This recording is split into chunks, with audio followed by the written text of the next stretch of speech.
Сагат Ириштону сарджетевдай фонд зминефол даршкоттой гриппа махшнаршаджинахма прививката. Удонай дуамина штешевалатта. Вакцинации республикой дар тарсауы. Яшайрак хашу адаймаган е иммунитет фафидар дарканын. Прививката шкоттой республика ахурадама наука министрады кушчитадар. Доктор Уалкай бафандыд вакцинация асан удон фетта. Уйфаштал чидар бафыштой барвандон гахат. Доктор такуджаган сафтама ифацаджидар прививката хуамашканой бира адамахшан чикуша удон. Урдам хаун сахурады кабажи кушчитадар. Всем известно, что ежегодно у нас целый месяц зимой, февраль, бывает исключен из образовательного процесса. Связано бывает это опять-таки вот с этой эпидемиологической ситуацией, это грипп сезонный.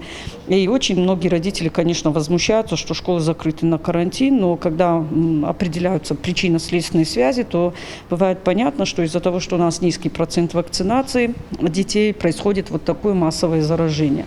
Поэтому убедительная просьба к учителям, убедительная просьба ко всем работникам школ, с детских садов, к родителям все-таки отнестись внимательно к этому вопросу, прислушаться к медицинским работникам, проконсультироваться всем со своими участковыми педиатрами и провести все-таки вакцинацию детей от гриппа для того, чтобы мы могли этот учебный год с минимальными потерями времени, в общем-то, завершить.